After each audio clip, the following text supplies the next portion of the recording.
पहले राजनांदगांव की बड़ी खबर आ रही है। कार में भीषण आग लग गई। सड़क किनारे खड़ी कार जिसमें आग लगी और कार जलकर पूरी तरह से नष्ट हो गई। दमकल की गाड़ियों को मौके पर बुलाना पड़ा। आग पर काबू पा लिया गया है। बसंतपुर थाने के नंदई मोहरा रोड का ये पूरा मामला हम आपको बता रहे हैं। कार में भीषण आग लगने की खबर, राजनांदगांव में ये हादसा हुआ है। बड़ी बात यह है कि अक्सर इस प्रकार की चीजें ओवरहीटिंग या शॉर्ट सर्किट के चलते सामने आई है।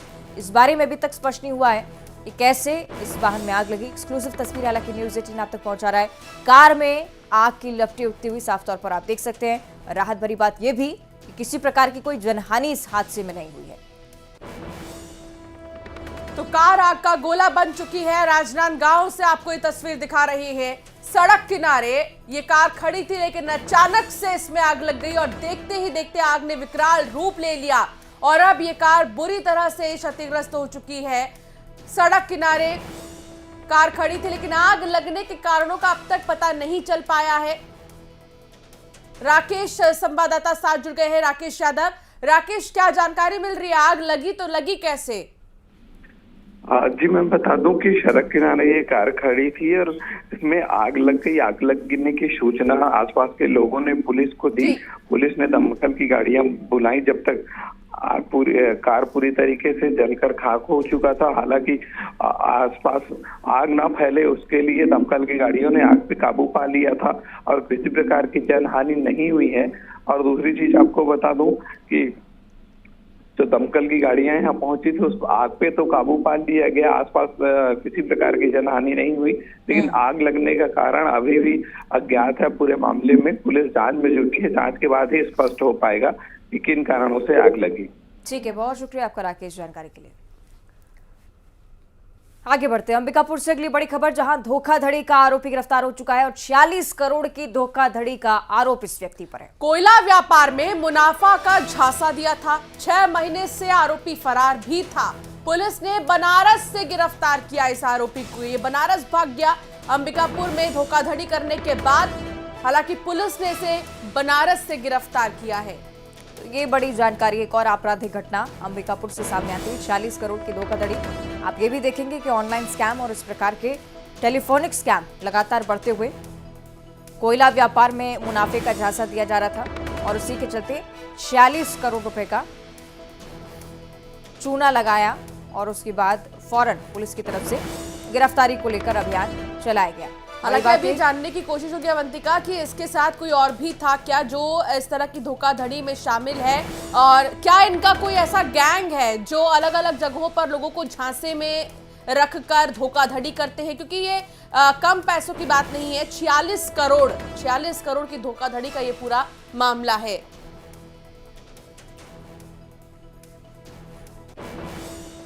बिल्कुल, और अब अक्सर इस बात का जिक्र होता है कि पूरा गिरोह इस प्रकार की चीजों में शामिल होता है। ये भी हम समझ लेते हैं। हमारे सहयोगी श्रवण महंत से अंबिकापुर से लाइव हमारे साथ जुड़ रहे हैं। श्रवण, कौन कौन पीछे है? क्या और ज्यादा गिरफ्तारियां इस पूरे मामले में हो सकती है? विस्तार से जानकारी बताइए।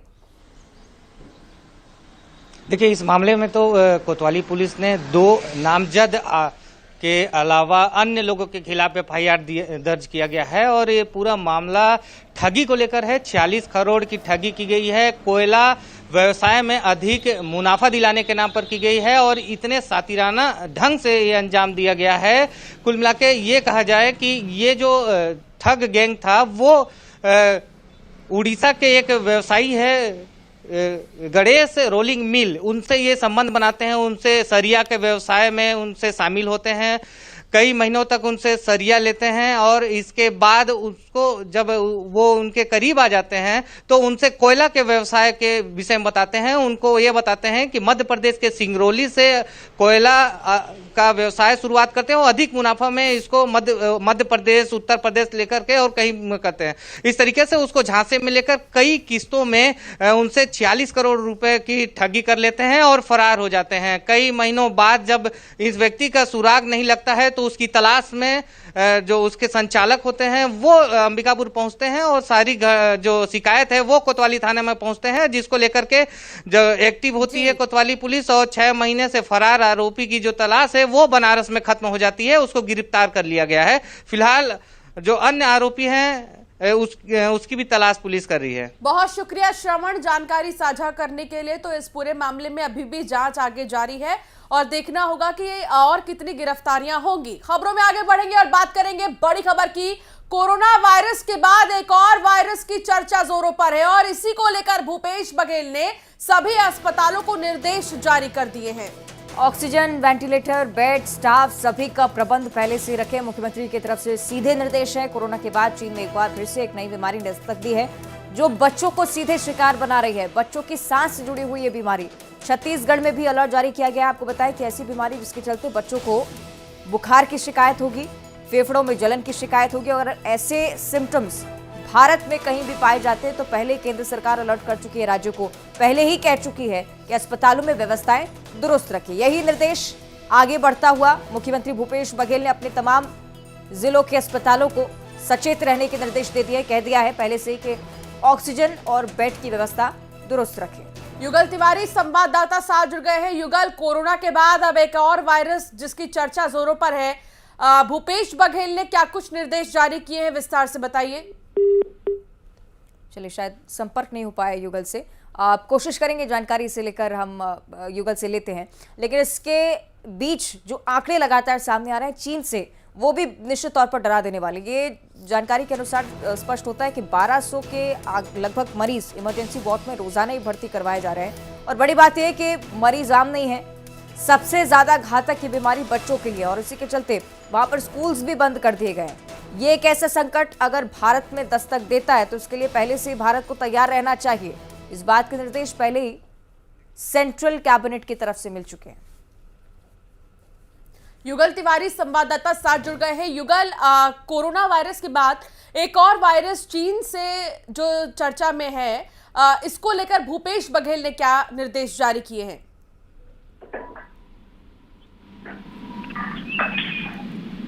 युगल, आवाज आ रही है आप तक?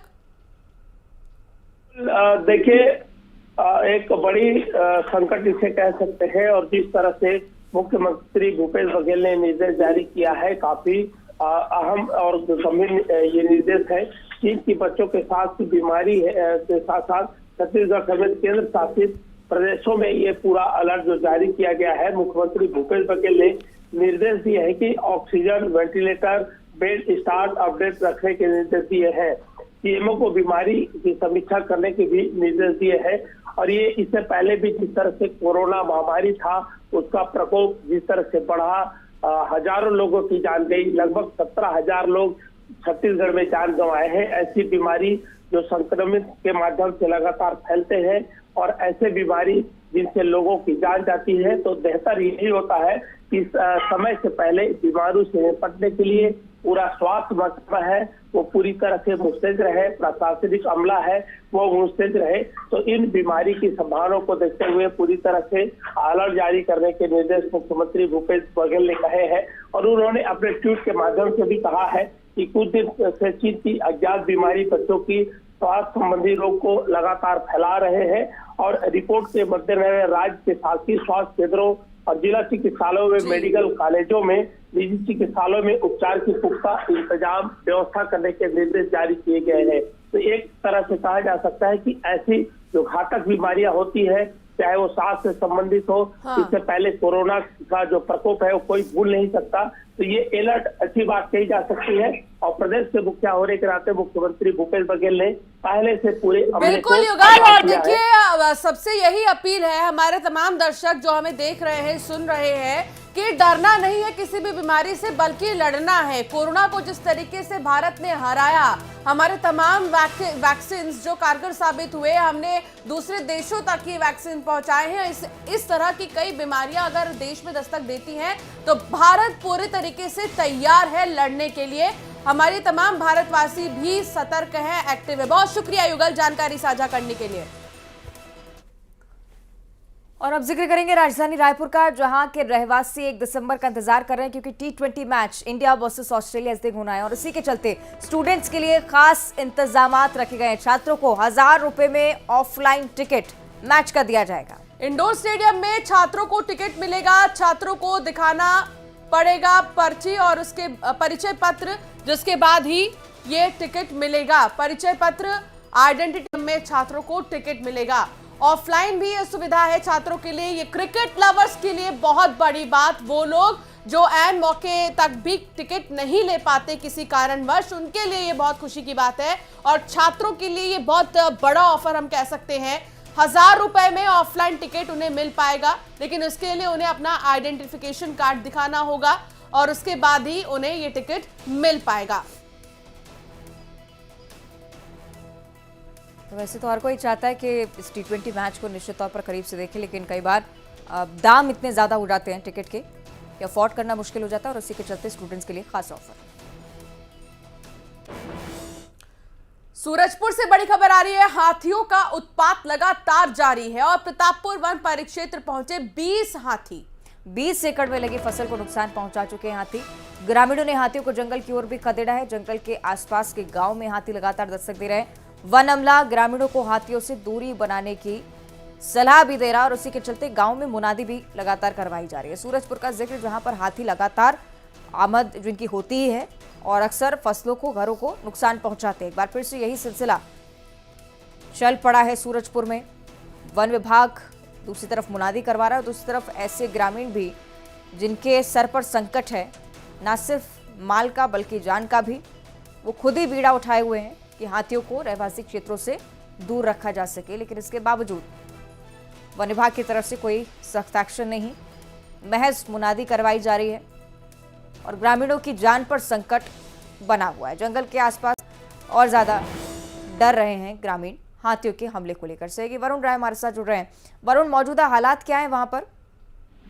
जी देखिए, प्रतापपुर वन परिक्षेत्र जो है वो समोर शिमला अभ्यारण्य से सटा हुआ है। ऐसे में जो ठंड का मौसम होता है उस समय हाथियों का जो होता है दल दूसरे इलाकों के लिए रुख करता है। ऐसे में बीते 10-15 दिनों से हालात देखें तो हाथी जो है जिस इलाके से गुजर रहे हैं उस इलाके में 3 से 4 दिन रुका है। ऐसे में धर्मपुर जो हाथी पहुंचे हुए 20 हाथियों का दल है वो लगातार 3-4 दिनों से यहाँ पर डेरा जमा लिया है और आसपास के दर्जन भर गाँव में लगातार वो खासकर जो अभी फिलहाल गन्ने के फसल का सीजन है और जो आखिरी दौर है धान की कटाई का, उन फसलों को खासकर वो नुकसान पहुंचा रहे हैं। ऐसे में ग्रामीण भी, और ये जो 20 हाथियों का दल है तो ग्रामीण खुद रत जगह करके हाथियों को खदेड़ने की कोशिश करते हैं, क्योंकि वन अमला भी काफी नहीं है, क्योंकि महज 3 से 4 वन कर्मी होते हैं, वो केवल मुनादी का ही काम कर रहे हैं। तो ऐसे में फिलहाल जो है हाथियों का जो है नुकसान पहुंचाने का सिलसिला शुरू है और ग्रामीण किसी तरह से अपनी दूरी बनाए हुए हाथियों से, लेकिन नुकसान का दौर जारी है। ठीक है, बहुत शुक्रिया आपका वरुण जानकारी के लिए। और मुख्यमंत्री भूपेश बघेल तेलंगाना दौरे से लौट आए हैं। 2 दिनों के प्रचार प्रसार के बाद सीएम बघेल रायपुर लौटे। तो रायपुर लौटने पर सीएम बघेल ने कहा कि तेलंगाना में सभी दल के स्टार प्रचारक पहुंचे हुए हैं। जबरदस्त चुनावी सभा और कश्मकश देखने को मिल रही है। राहुल जी और प्रियंका जी लगातार जा रहे हैं, कांग्रेस वहां आती दिखाई दे रही है, कहना है मुख्यमंत्री का। तेलंगाना में सभी सारे दल के स्टार प्रचारक पहुंचे हुए हैं और जबरदस्त वहाँ चुनावी सभा और कसमकस, तो इस समय तो निश्चित रूप से वहाँ कांग्रेस की जबरदस्त माहौल है। खड़गे साहब, राहुल जी, प्रियंका जी लगातार वहाँ जा रहे हैं और जो रुझान दिख रहा है वो कांग्रेस के पक्ष में दिखाई दे रहा है। सर, बारिश की आशंका को देखते हुए आपने कलेक्टर्स को सभी को बोला है कि धान का रखरखाव ठीक से करें। हाँ, तो जरूरी है, यदि बारिश होती है तो कम से कम उसमें तिरपाल वगैरह सब छत में कवर टेप वगैरह लगाएं। खाद्य मंत्री सामने है तो सब देखेंगे, समीक्षा कर ले। और पूर्व मंत्री अजय चंद्राकर के बयान पर मौजूदा मंत्री अमरजीत भगत ने पलटवार किया। कहा कि अजय चंद्राकर क्या बोलते हैं उन्हें खुद भी पता नहीं चलता। उन्होंने बयान देते वक्त होश नहीं रहता। राजनीति में भाषा की एक गरिमा होनी चाहिए। हकीकत का पता 3 दिसंबर को मतगणना के बाद लग जाएगा। को हम क्या बोलेंगे, वो शुरू से उनका बड़पोलापन, उनका आदत सा रहा है। वो तो क्या क्या बोलते हैं हाउस के अंदर और बाहर, उनको खुद को होश नहीं रहता है। और ये तो किसकी पैंट गीली हुई है वो 3 तारीख को पता चलेगा। क्या उनका सूखा है क्या अजय चंद्राकर का? पूरी तरह से सूख गया है उनका। उसका जो है ना वो पूरी तरह से सूख गया है और 3 तारीख को ही पता चलेगा कि कौन कितना पानी में है। रायपुर से बीजेपी सांसद सुनील सोनी भी धर्मांतरण और विवादित किताब को लेकर कांग्रेस पर बरसे। उन्होंने कहा कि कांग्रेस की सरकार में लगातार अपराधियों को संरक्षण मिल रहा है, लगातार धर्मांतरण के मामले सामने आ रहे हैं। छत्तीसगढ़ में किसी को कानून का डर नहीं बचा है। के अंदर में देखेंगे अब केवल बस्तर नहीं है, अगर छत्तीसगढ़ के अंदर में देखेंगे अनेक जगहों पर जो है बंद कमरे में कर रहे हैं। यहाँ रायपुर के हृदय स्थल तेलीबांधा थाने के पास में तेलीबांधा के अंदर में हुआ था, और उस समय जब भारतीय जनता पार्टी के कार्यकर्ताओं ने संज्ञान में लाया, लेकिन उसके ऊपर रिपोर्ट दर्ज नहीं हुई। इनके हौसले बढ़ गए, और इसी कारण धर्मांतरण और मतांतरण को रोकने के लिए जो भारतीय जनता पार्टी और विश्व हिंदू परिषद, बजरंग दल, अनेक संगठन जब इस आवाज को उठाते हैं तो इनको लगता है कि हम राजनीति से प्रेरित है। हम राजनीति से प्रेरित नहीं है, छत्तीसगढ़ की फिजा बिगड़ रही है। और उधर दुर्ग जिले में धर्मांतरण की कोशिश और आपत्तिजनक पुस्तकों को लेकर गृहमंत्री ताम्रध्वज साहू ने भी बयान दिया है। उन्होंने कहा, आचार संहिता लागू होने की वजह से मैं इस मामले में हस्तक्षेप नहीं कर सकता। प्रशासन ने इन मामलों में संज्ञान लिया है। कि अभी आचार संहिता है, इसलिए मैं अधिकारियों से इस विषय पे चर्चा नहीं करता। अधिकारी इस मौके पर स्वतंत्रतापूर्वक काम करते हैं। जो भी परिस्थितियां आई, विभाग के अधिकारियों ने उस पर संज्ञान लिया और काम किया है। मैं जानबूझकर उसमें हस्तक्षेप इस समय नहीं कर रहा हूं आचार संहिता के कारण। खबर मुंगेली से डुबकी लगाने गए 2 लोग लापता हो गए हैं। तालाब में डुबकी लगाने गए थे ये दोनों ही लोग, और अब लापता बताए जा रहे हैं। बिलासपुर मस्तूरी के बसदेवा, केवरता और पचपेड़ी के फैकन बाई जो कि लापता बताई जा रही है। एसडीआरएफ और पुलिस की टीम तलाश में लगातार जुटी हुई। लोरमी इलाके के पेंडरी तालाब का ये पूरा मामला। तो ये बड़ी जानकारी आपके साथ साझा कर रहे हैं। 2 लोग डुबकी लगाने पहुंचे थे। कार्तिक पूर्णिमा के चलते पुण्य मेला भी यहाँ पर निश्चित तौर पर लगा होगा, और इसी के चलते ये हलचल। लेकिन अब 2 लोगों का पता नहीं लग पाया। रेस्क्यू टीमें लगातार पहुंचती हुई, प्रशासनिक अमला ये कोशिश करता हुआ कि दोनों ही लोगों को ढूंढा जा सके, क्या कुछ उनके साथ हुआ ये पता लगाया जा सके। एसडीआरएफ और पुलिस की टीमें मौके पर तैनात हैं। तालाब में डुबकी लगाने गए थे 2 लोग, अब लापता बताए गए।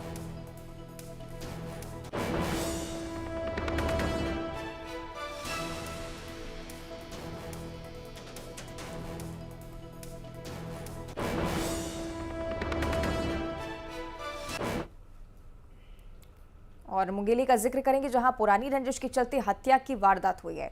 भागवत निषाद की हत्या पर एक बड़ा अपडेट भी सामने आता हुआ। बीच बचाव में आए पत्नी और बच्चों की हालत अब नाजुक बताई जा रही है। घायलों का इलाज लगातार जारी है। आरोपी हीरालाल निषाद ने अपनी पत्नी, बेटे और 3 नाबालिग बेटियों के साथ मिलकर हत्या की है। सभी 6 आरोपी गिरफ्तार कर लिए गए। मुंगेली के लिम्हा गांव की पूरी घटना है। पुरानी रंजिश के चलते इस हत्या की वारदात को अंजाम दिया गया। सभी 6 लोगों को हालांकि गिरफ्तार कर लिया गया है। भागवत निषाद हत्या केस में एक बड़ा अपडेट आपको बता रहे हैं।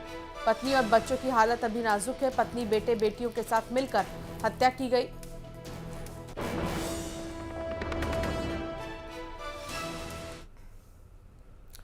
कार्तिक पूर्णिमा के मौके पर इस्पात नगरी भिलाई झिलमिल दियों से रोशन हो गई। कार्तिक पूर्णिमा के अवसर पर 51,000 दिए जलाए गए। शहर के सेक्टर 2 और 15 वर्षों से ये परंपरा इसी सेक्टर में चलती आ रही है। इस अवसर पर हजारों की संख्या में श्रद्धालु शामिल हुए। तस्वीरें हम आपको लगातार दिखा रहे हैं। कार्तिक मास की पूर्णिमा और इस दौरान दीपदान का महत्व, इसी प्रकार से ये उत्सव यहाँ मनाया गया।